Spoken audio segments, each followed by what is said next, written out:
الحمد لله رب العالمين، أشهد أن لا إله إلا الله وحده لا شريك له، وأشهد أن سيدنا ومولانا محمدا عبده ورسوله. أما بعد، فأعوذ بالله من الشيطان الرجيم.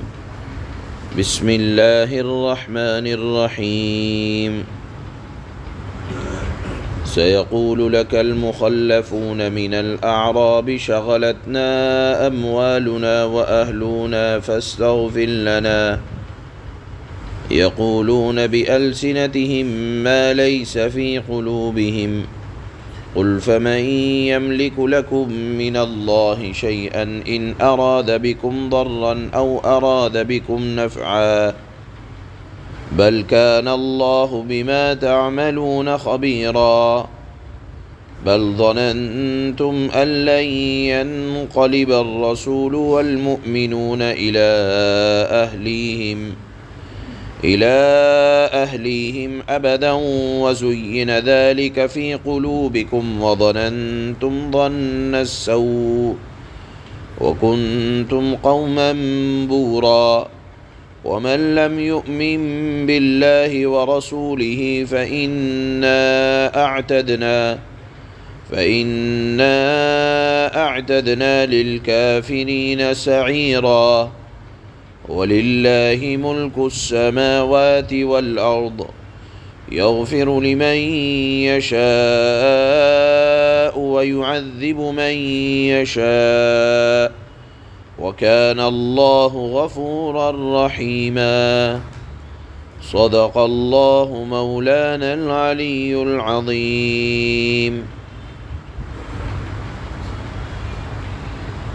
ان آیات کے اندر اللہ پاک نے منافقین کا حال بیان فرمایا ہے۔ در حقیقت اللہ کے نبی صلی اللہ علیہ وسلم جب مدینہ منورہ سے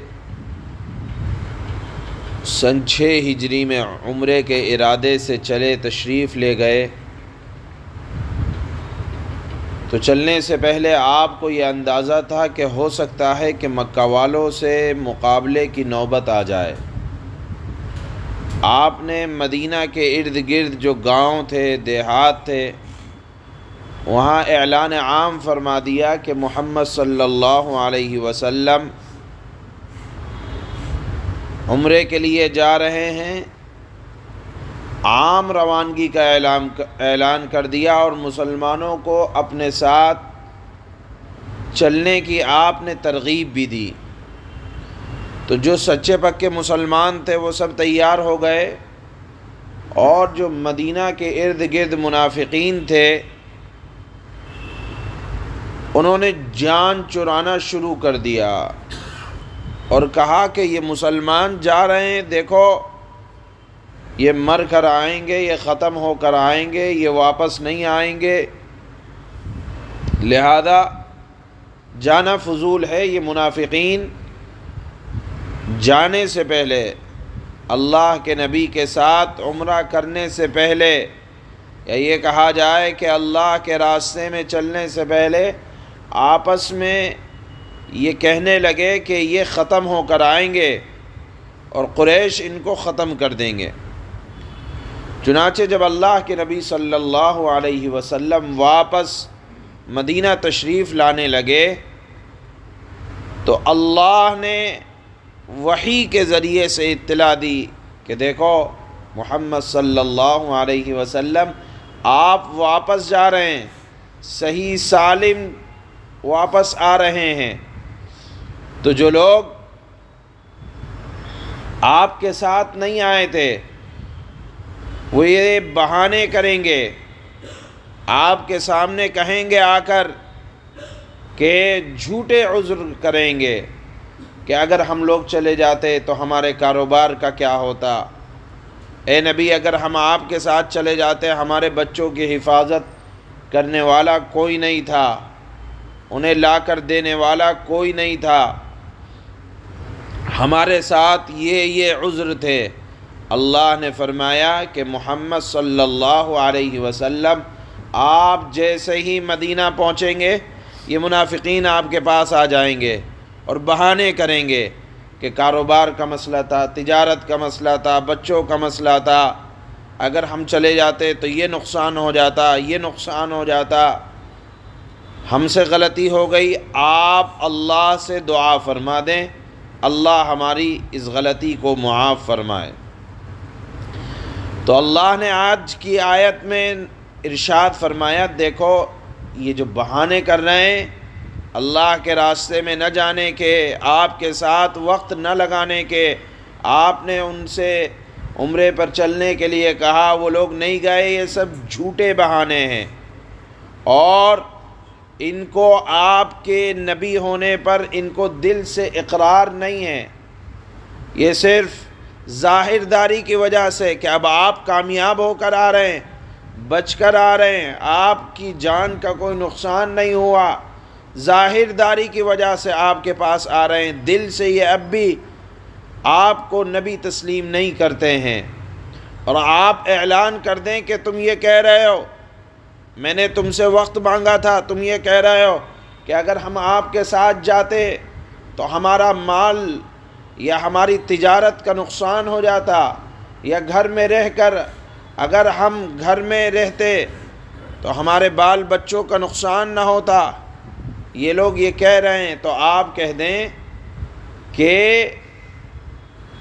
تم اگر سفر میں جاتے اور اللہ کو فائدہ پہنچانا مقصود ہوتا تو دنیا کی کوئی طاقت اس فائدے سے روک نہیں سکتی تھی، اور اگر اللہ کو نقصان پہنچانا ہوتا تو دنیا کی کوئی طاقت نقصان سے روک نہیں سکتی تھی۔ اللہ نے فرمایا کہ اعلان کر دیں اے نبی صلی اللہ علیہ وسلم، نفع اور نقصان پہنچانے کا مالک اللہ ہے۔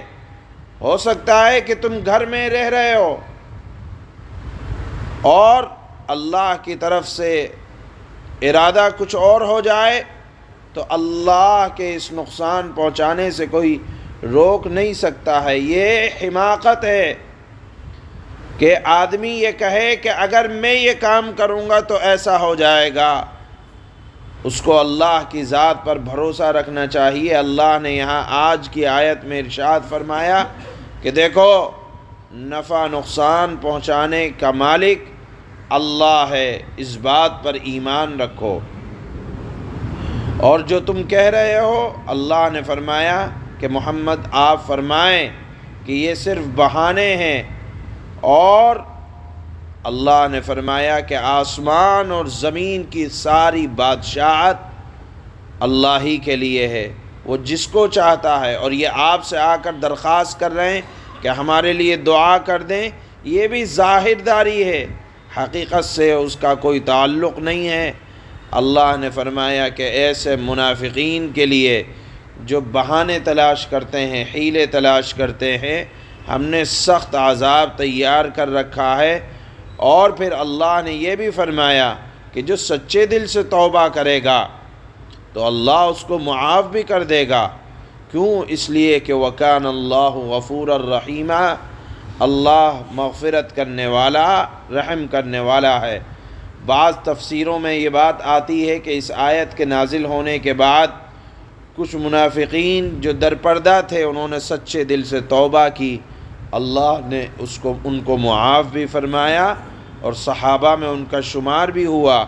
اور کچھ تھے کہ وہ اپنی منافقت پر جمے رہے تو انجام کے اعتبار سے ان کے ساتھ برا ہوا۔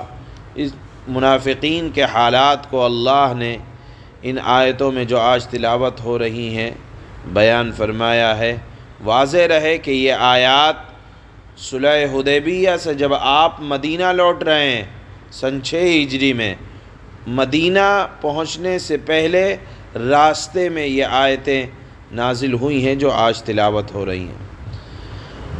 اللہ فرماتے ہیں سَيَقُولُ لَكَ الْمُخَلَّفُونَ مِنَ الْأَعْرَابِ شَغَلَتْنَا أَمْوَالُنَا وَأَهْلُونَا وأهلنا فاستغفر لنا يقولون بألسنتهم ما ليس في قلوبهم قل فمن يملك لكم من الله شيئا إن أراد بكم ضرا أو أراد بكم نفعا بل كان الله بما تعملون خبيرا۔